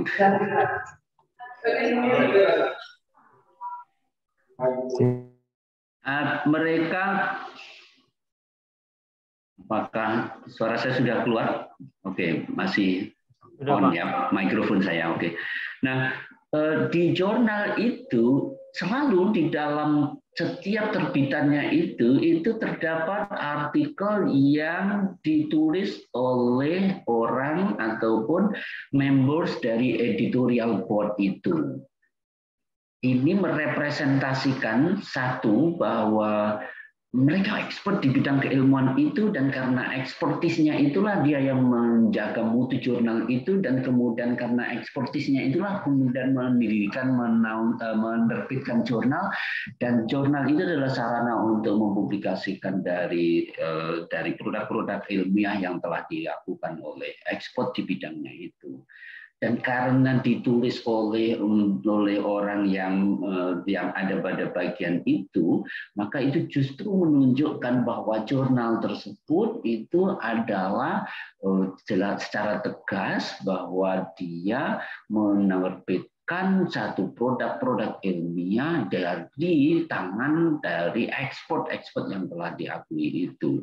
Sehingga pada posisi ini sebenarnya ini lesson yang bagus dari jurnal Indonesia itu untuk selalu konsisten bagaimana jurnal itu menerbitkan artikel-artikel yang dari kalangan dari ekspert di bidang keilmuan yang menjaga jurnal itu dari dalam itu. Itu untuk ajang untuk informasi ilmiah yang dimunculkan oleh orang yang dianggap expert itu. Dan justru karena tulisan dia itulah yang membesarkan jurnal itu. Karena ahli di bidang itu dan dia widely known ya, jadi sudah prominent, famous dia, orang yang terkenal pada bidang ilmu itu kan juga akan senang ketika artikelnya itu terbit di situ. Nah, itulah maka akan ada hubungan timbal balik antara ekspertis dengan reputasi dari jurnal. Ketika jurnal menerbitkan artikel dari expert itu, kalau kebetulan expertnya dari dalam itu juga tidak akan terjadi persoalan karena di sini tidak akan terjadi konflik of interest. Yang poin terakhir dari disebut juga itu kaitannya bahwa to submit some of their own work for consideration itu perlu untuk diyakinkan ada tidak konflik of interest yang kemudian nanti akan dihadapi dengan kaitannya dengan jurnal itu. Kalau tidak ada konflik of interest ya it's okay. Jadi dengan begitu ini ada panduan sedemikian. This is very important as the journal cannot be seen to publish only papers from members of the editorial board. Jadi yang tidak boleh itu ketika ternyata artikel-artikel yang terbit itu semuanya adalah dari unsur editorial, dari seluruh members of editorial board. Itu yang tidak boleh. Dan di situ akan terlihat konflik of interest-nya. Masa hanya penulis-penulis yang ada di pengelola jurnal saja yang terbit artikel itu yang tidak boleh. Ketika hanya ada porsi tertentu dan itu menunjukkan bahwa ekspertis dari bidang keilmuan dari editorial board itu memang relevan dan sesuai dengan itu, prosesnya pun juga tetap dilakukan sesuai dengan ketentuan yang telah dilakukan oleh jurnal itu, bahwa dia melalui proses double blind review, proses OJS-nya juga dilakukan, maka tidak ada sesuatu yang dilanggar, sehingga tetap boleh-boleh saja itu, asal kadarnya tidak berlebihan. Dalam satu nomor misalkan ada 12 artikel, maka ya tidak boleh dalam satu nomor itu ditulis oleh misalkan ada 3 itu dari unsur dari editorial board. Jangan. paling satu nomor itu satu itu adalah merupakan satu yang masih wajar, dan itu pun juga prosesnya melalui proses-proses OJS yang benar. Inilah yang kemudian dikhawatirkan oleh PAK, sehingga PAK mempunyai ketentuan.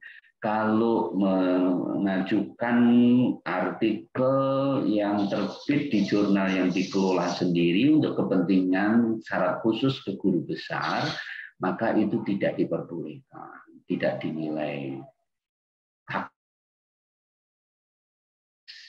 Kalaupun dinilai nanti saja itu 20% ya. Misalkan 40 dinilai maksimalnya, internasional bereputasi, persen dari 40 itu berapa? Jadi sangat sedikit sekali. Dan itulah yang saya alami. Dan itulah yang saya alami. Sehingga saya pada 3 bulan yang lalu itu mendapatkan keputusan untuk ternyata hukum yang saya ajukan itu belum memenuhi. Karena itu tadi salah satu di antaranya. Nah, kalau kita melihat lesson learned dari jurnal-jurnal baik di dunia itu, sekali lagi bahwa tidak ada halangan dan tidak ada larangan untuk editorial board ataupun unsur dari editor itu untuk menerbitkan artikelnya di jurnalnya. Dan justru itu kebanggaan bagi editor, bagi jurnal itu, karena itu ada artikel dari orang yang expert pada bidangnya yang kemudian terbit. Pak Azumardi Azra itu kan di tahun-tahun 2000 awal itu kan banyak pula, ada beberapa edisi di Studia Islamika itu sudah dilihat, itu kan terbit terus ya. Artikel-artikelnya banyak kan. Artinya bahwa Studia Islamika juga menerapkan seperti itu, Journal of Indonesian Islam juga menerapkan sedemikian. Tapi kemudian ini yang di PAK itu tidak menguntungkan. Nah, oleh karena itulah bagi editor jurnal itu sebaiknya kalau kepentingannya ke kepentingan kredit, maka sebaiknya menulisnya ya di jurnal lain. Kalau tidak ingin berhadapan dengan masalah yang ada di PAK itu. Saya kira jelas ya yang poin ini Pak Tengku Wildan tadi ya. Yang kedua, ya jelas Prof. Yang kedua pertanyaan yang terkait dengan itu ya. Kalau poinnya sih sebenarnya menambahkan nama penulis ya. Tulis penambah author ya. Pengurangan author itu ukurannya apa sih? Mereka yang ada di authorship, menjadi co-author, itu ukurannya adalah kontribusi dari orang yang ada di situ terhadap artikel. Ada tidak kontribusinya? Kalau tidak ada, ya jangan dimunculkan. Kalau tidak ada kemudian ditambahkan, itu berarti menyalahi etika publikasi. Kalau menyalahi etika publikasi berarti ya boleh-boleh saja nanti kalau ada yang protes kemudian menyatakan atau memberikan rasa keberatannya terhadap jurnal itu dan minta agar namanya itu ataupun artikelnya itu diretraksi karena ada penulis yang ternyata dia adalah penulis titipan, tidak ada punya kontribusi. Itu boleh-boleh saja karena dia ada unsur pelanggaran terhadap etika publikasi di dalam penempatan pemunculan nama-nama penulis. Jadi sekali lagi ukuran yang paling utama di dalam menampilkan nama ataupun tidak menampilkan nama itu dan urutannya itu adalah sejauh mana kontribusi akademis terhadap artikel itu. Itu kalau tidak ada sama sekali ya tidak boleh dong untuk ditampilkan. Kalau dia kontribusinya besar tapi di penulis yang kedua ya salah itu. Mestinya kalau kontribusi yang terbanyak adalah di penulis yang pertama. Saya kira demikian. Baik, terima kasih. Terima kasih Prof. Terima kasih Prof. Ya, baik, terima kasih kepada Bapak narasumber yang sudah menjawab. Ini masih ada yang raise hand, yang Bapak Ketua Rumah Jurnal, yaitu Bapak Rizky Andana Pohan, kita persilahkan. Baik, terima kasih. Assalamualaikum warahmatullahi wabarakatuh. Waalaikumsalam warahmatullahi wabarakatuh. Ya, terima kasih Pak Niam yang sudah memberikan materinya, Pak. Jadi Pak, saya ingin sharing-sharing ya Pak mengenai jurnal YIN Langsa kan Pak. Saat ini kami ada sekitar 29 jurnal Pak dan 18 itu sudah terakreditasi begitu Pak. Jadi kami memang harapan ke depan akan adalah satu dari kampus kami ini yang dijadikan role model untuk menuju internasional gitu kan Pak. Kalau saya lihat beberapa pemateri-pemateri tadi, ada beberapa jurnal itu memang yang disiapkan dari awal gitu Pak. Kenyataan pada kami kebanyakan ini adalah peserta kami ini 70 orang di ruangan ini Pak. Ini muda-muda semua gitu Pak. Baru-baru gitu. Yang langsung dikasih pengelola jurnal seperti itu. Dari awal memang belum memiliki pengetahuan yang cukup untuk itu seperti itu Pak. Kemudian adalah seperti Bapak tadi bahwa kalau memang memiliki niat yang kuat untuk menuju internasionalisasi, pimpinan juga tentunya harus mendukung support seperti itu Pak. Ini juga menjadi kendala sih Pak dari kawan-kawan pengelola jurnal di samping muda-muda, kemudian itu menjadi kendala karena memang sejauh ini yang bisa kami lakukan itu memang hanya mengantarkan sampai akreditasi cinta seperti itu Pak.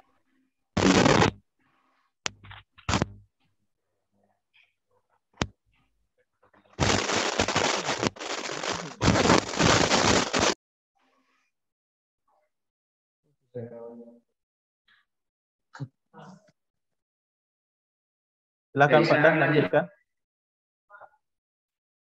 Kami berharap lah Pak, kiat-kiatnya kalau tadi Bapak menceritakan memang kan dari kawan-kawan, rekan-rekan pimpinan, Bapak kan misalnya selevelnya dengan Pak Ansor seperti itu kan Pak. Kalau kami ini kan sangat jauh di bawahnya begitu Pak. Sehingga wajar saja memang seandainya memang selevel Pak Ansor ini mengantarkan jurnal ke yang Scopus gitu Pak. Kalau kami yang baru-baru ini, mohonlah kiranya bagaimana kami meyakinkan pimpinan kami begitu Pak, untuk adalah 1 atau 2 jurnal yang bisa nih difokuskan programnya untuk internasionalisasi ini. Karena memang kami juga sadar Pak, bahwa melalui jurnal inilah Pak hal yang paling mudah untuk meningkatkan reputasi kampus kami seperti itu Pak. Seperti yang sudah dialami oleh petikin-petikin lain. Gitu aja Pak, mohon sharingnya bagaimana sih Pak gambarannya mengantarkan baik sisi anggaran apapun itu Pak, program-programnya yang pernah dilakukan di JIS ini. Karena kan sama-sama petikin gitu Pak.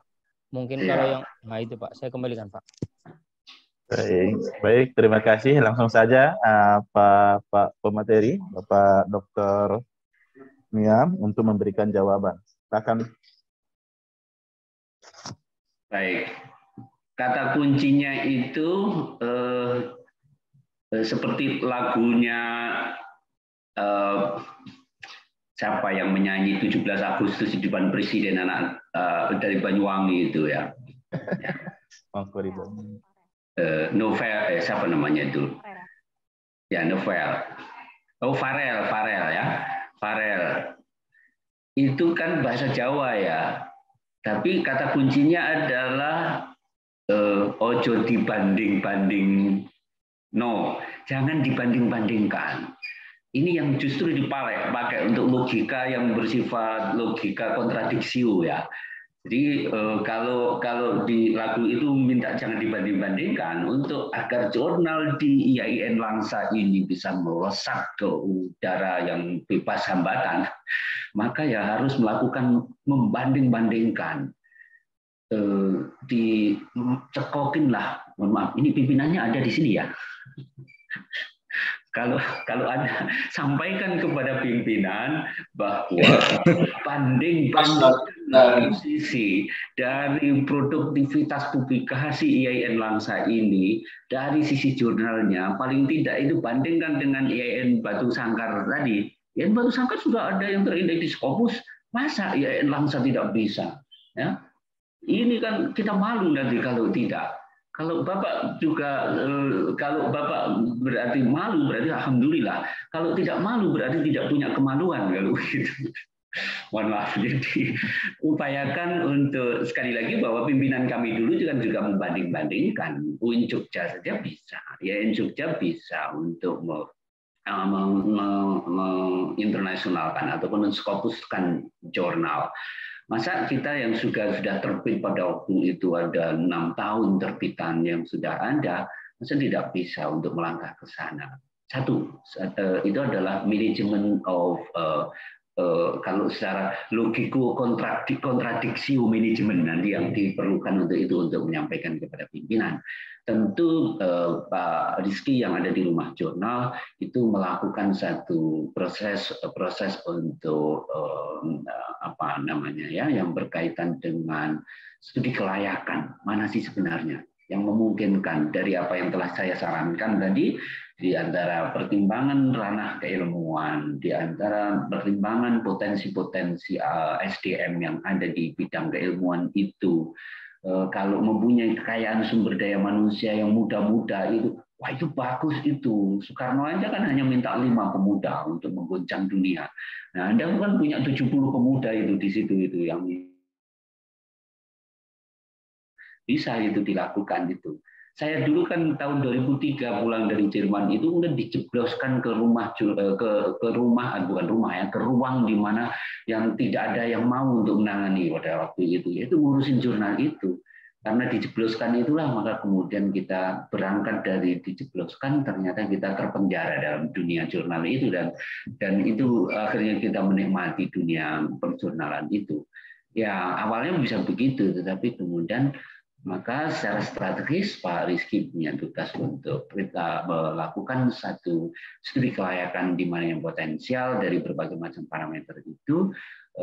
Pimpinan tugasnya Pak Ansor dan kawan-kawan itu di LP2M untuk bagaimana meyakinkan, dan kalau tidak mau ketinggalan dengan kampus-kampus yang lain, namanya publikasi itu menempati parameter yang tinggi dalam berbagai macam hal untuk kepentingan akreditasi institusi, akreditasi program studi, maka di sana sangat menentukan sekali porsi dari produktivitas publikasi, kinerja dari dosen, kinerja dari mahasiswa dalam publikasi itu terukur dengan tegas. Berapa jurnal, berapa artikel yang terbit di jurnal internasional dari dosen yang berada di dalam program studi, berapa rasio dari artikel yang terbit di jurnal di internasional, berapa citasinya, kemudian event internasional apa saja yang diikuti. Kinerja pada bidang publikasi tidak harus menjadi perhatian untuk kalau ingin prodi juga berada pada posisi yang bagus, tidak hanya pada apa yang sekarang ini sangat baik ya, tapi kalau ingin unggul maka kemudian kan ini salah satu parameternya. Tidak saja untuk kepentingan akreditasi, tapi juga untuk kepentingan yang berkaitan dengan perankingan universitas di mata lembaga perankingan dunia. Kalau kita lihat kalau Simaku Jurnal Ranking kan melakukan perankingan di bidang jurnal ya, tapi ada pula yang Times Higher Education itu kan juga Times Higher Education itu juga melakukan perankingan kan, perankingan di bidang di universitas-universitas di dunia ini yang paling tinggi mana, itu melakukan perankingan. Basis datanya itu bekerja sama dengan Elsevier, basis datanya bekerja sama dengan Thomson, dianeksasi di perusahaan yang lain. Maka yang kalau kita search di googling itu yang ada adalah Time Higher Education bekerja sama dengan database yang ada di apa namanya yang menjadi yang menjadi payung dari Scopus dan juga Science Direct itu apa Mas Ansor? Di Web of Science Pak. Bukan Web of Science, dari di Elsevier. Jadi basisnya adalah dari data Elsevier. Nah, pada perankingan universitas dunia versi THS dan basis data dari Elsevier itu 60% Pak posisinya. 60% penilaian itu dari publikasi, citasi, dan juga dari penelitian, ya. Tapi ujungnya adalah dipublikasi dan sitasi itu. Nah, kalau 60% berarti kan yang lain itu enggak. Itu salah satu untuk meyakinkan kepada pimpinan bahwa realitas sedemikian itu. Kalau kita di mata Sinta, Science and Technology Index itu, rankingan PT-KAI kita berdasarkan dokumen yang ada, dokumen Scopus yang ada di database yang kemudian bisa di-ranking oleh Sinta, itu kan 10 besarnya itu kayaknya tidak memasukkan IAIN Langsa atau memasukkan itu. Coba dicek lagi Pak Ansor ya, Mas Rizky. Kalau sudah ada di 10 besar, alhamdulillah. UIN Surabaya itu kalau tidak ada di 9, itu di 7, kemudian di 8.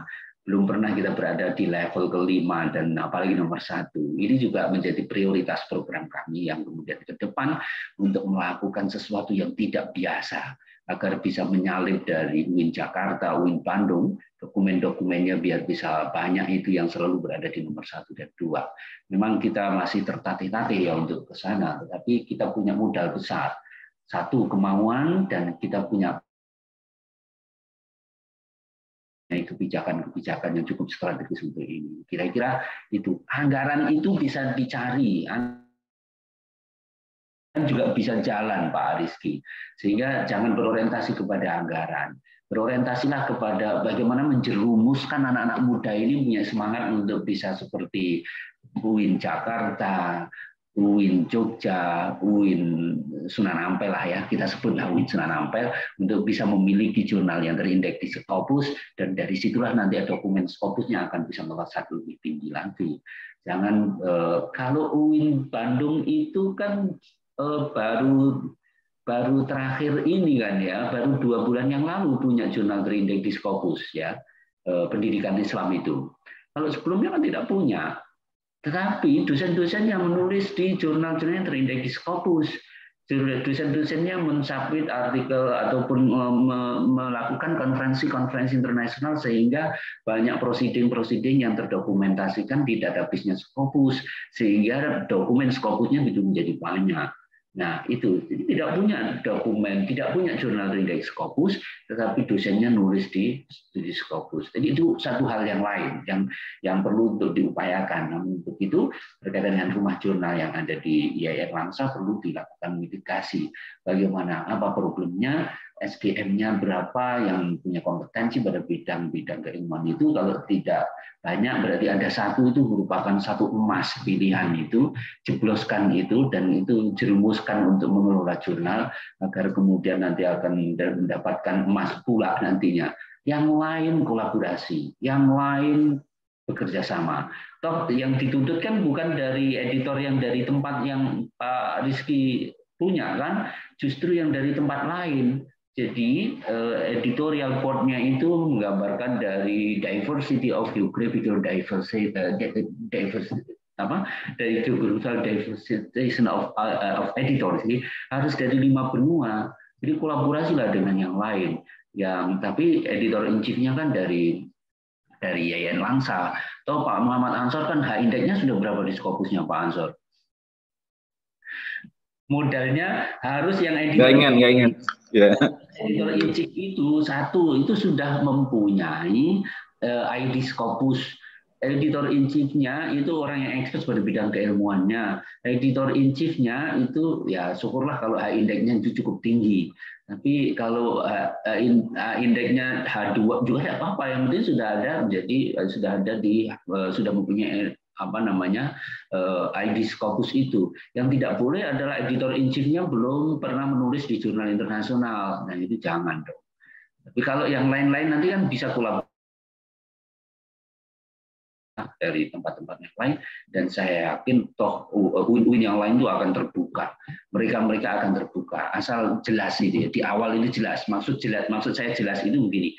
Kalau tidak dibayar, bilang tidak dibayar. Kalau dibayar nanti bilang itu nanti akan dibayar. Jangan sampai sembunyi-sembunyi dan tidak diberitahu. Nah, kalau kemudian ada orang yang kemudian ekspektasinya tinggi ketika terlibat itu ingin untuk mendapatkan rezeki, nah itu harus jelas gitu loh. Harus jelas dibilang, Pak mau apa tidak, ini kerja-kerja editorial yang tidak ada uangnya, tapi kita bisa memberi sertifikat. Kalau sertifikat kan diperlukan ya, untuk PKD itu perlu itu. Untuk menjadi editor di jurnal terindeks di Scopus internasional itu punya nilai tersendiri kan, toh itu bisa dipakai untuk membayarnya. Nah, jadi cara-cara seperti itu yang perlu dilakukan, semuanya tidak bergantung kepada dana. Pada konteks sekarang karena publikasi online, maka print itu dulu di JIS itu kita kan basisnya print, sehingga print itu jadi patokan dananya besar. Kita diberi untuk satu tahun itu 200 juta memang untuk JIS saja. Untuk penerbitannya itu 2.000 eksemplar, itu yang 50 juta itu untuk terbitannya saja, kemudian yang 35 juta untuk distribusi ke berbagai macam negara dan ke berbagai macam tempat, sehingga 100 juta itu untuk kepentingan operasional. Kalau HR dari pengelolanya, satu nomor itu ya sesuai dengan SBU.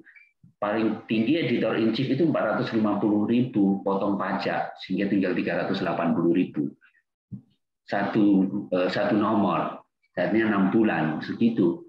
Jadi kan sedikit sekali ya. Kalau Pak Ansor itu menerbitkan di JIS, kemudian mendapatkan insentif dari Langsa karena di jurnal yang terindeks di Scopus, kemudian Q1, maka insentif itu lebih banyak penulis daripada pengelola itu rezekinya. Mohon maaf. Kan sementara kan gratis ke JIS ya. Nah, ke depan di JIS akan ada tarif, ada APC, ada artikel processing cost yang akan kita terapkan untuk semua yang akan terbit nanti. Jadi kalau sekarang ini masih gratis, Saya kira itu Pak Rizky ya, semoga menjadi inspirasi untuk bagaimana Pak di berjihad untuk kepentingan rumah jurnal itu. Nanti kita di Surabaya di tahun ini ada inovasi, kita tidak punya rumah jurnal Pak Rizky. Sejak dulu tidak punya rumah jurnal. Tapi karena kita ingin publikasi kita produktivitasnya menjadi tinggi, maka kemudian Pak Rektor menginisiasi untuk membuat rumah publikasi. Tidak hanya jurnal yang diurusi, tetapi publikasi dalam berbagai macam bentuk. Nanti akan ada mall publikasi yang akan kita desain. Di situ tidak hanya publikasi, sehingga kalau kepentingan dosen untuk melakukan konsultasi pendampingan untuk penulisan publikasi itu nanti tugasnya dari kawan-kawan di rumah publikasi untuk melakukan itu, di samping untuk pemantauan terhadap kinerja dari dosen-dosen per prodi itu, siapa yang tidak menulis, siapa yang menulis, berapa tulisannya, untuk kepentingan akreditasi nanti butuh seperti apa, nanti juga akan menjadi tanggung jawab dari rumah publikasi. Demikian Pak Rizky, Pak Ansor, dan Marimun. Saya kembalikan lagi. Oke, saya lihat tadi mungkin ini pertanyaan terakhir. Saya lihat tadi Pak Ansor raise hand ya dari tadi. Sekarang udah hilang. Apakah ada pertanyaan Pak Ansor? Ya, terima kasih Pak Niam. Saya yang mau saya tanyakan sebetulnya sudah tersampaikan semua karena kami sama dengan Pak Rizky tadi terkait dengan pengalaman bagaimana memperkuat itu. Jadi nggak perlu dijawab. Pak Niam tadi sudah disampaikan semua. Cuma tambahan aja ini terpikir memang di JIS itu pengalaman publikasi saya itu kayaknya memang lama sekali ya untuk bisa sampai itu. Ketika artikel itu kami kirimkan itu saya pada posisi seperti mengirim pasukan ke medan perang gitu. Jadi sudah tidak berharap untuk pulang. Rupanya pulang dah. Terima kasih banyak. Jadi sudah dijelaskan sama Pak Rizky tadi yang ingin saya sampaikan. Saya Pak Niam tersebut. Baik, terima kasih. Karena berakhirnya pertanyaan dan waktu sudah menunjukkan jam 12:22, sementara kita selesai jam 12:30. Sudah banyak hal yang diulas. Ya. Mohon ada satu poin yang ingin saya sampaikan sebelum diakhiri ya. Ya, close statement Pak. mohon akan dipilih itu diinfokan ke saya Pak Rizky ya, Pak Ansor, yang diinternasionalisasikan nanti. Untuk kita lihat sejauh mana eligibilitasnya, apa yang berkurang, apa yang lebih, apa yang perlu untuk ditingkatkan, sehingga nantinya bisa untuk jadikan sebagai dasar masukan untuk menentukan program-program yang bisa dilakukan ya. Jadi kalau begini kan kita masih meraba-raba, sebenarnya apa sih jurnalnya? Mengapa kok jurnal itu yang dipilih? Silakan nanti untuk dikomunikasikan dengan saya ya. Baik. Baik Pak, terima kasih atas pemaparan materi. Sudah banyak hal yang disampaikan terkait dengan manajemen pengelolaan jurnal ilmiah bereputasi, termasuk kualitas jurnal bereputasi yang mengacu ketentuan-ketentuan sesuai dengan parameter jurnal internasional yang bereputasi. Saya ucapkan terima kasih kepada pemateri, begitu juga kepada seluruh peserta. Yang terakhir nih Pak, close statement yang ada kira-kira yang mau disampaikan Pak sebelum kita tutup. Ya, sesuatu itu akan indah pada saatnya. Kalaupun toh ternyata prosesnya itu kita babak belur, maka nikmati sajalah proses-proses itu.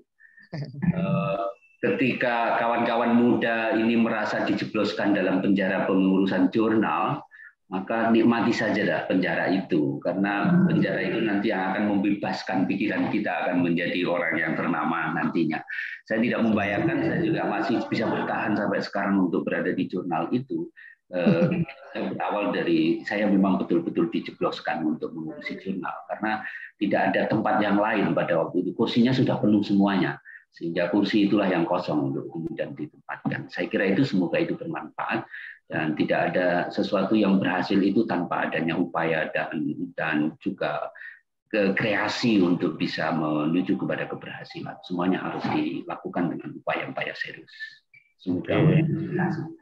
Baik, terima kasih kepada Bapak narasumber, Bapak Dr. Khairun Niam yang sudah menyampaikan materinya. Semoga berkah dan semoga menjadi amal jariah terutama kepada Bapak narasumber. Di sini saya mengingatkan kepada kawan-kawan yang hadir bahwa nanti masih ada satu pemateri lagi jam 14 sampai jam 15.30 yang pematerinya sudah hadir bersama kita dari tadi pagi, setia bersama kita sampai jam ini, yaitu Ibu Prof. Dr. Yunis Rina Kismullah Yusuf, SPD Emling. Beliau juga editor-in-chief. Nanti materi yang akan disampaikan adalah pengelolaan jurnal bereputasi, strategi, kesiapan, dan pengembangan. Oke, saya harap kawan-kawan bisa hadir on time dan kita bisa lanjutkan diskusi nantinya. Demikian kita tutup dengan ucapan hamdalah. Alhamdulillahirabbil alamin. Assalamualaikum warahmatullahi wabarakatuh. Waalaikumsalam warahmatullahi wabarakatuh. Warahmatullahi wabarakatuh. Baik, sebelum saya leave, mohon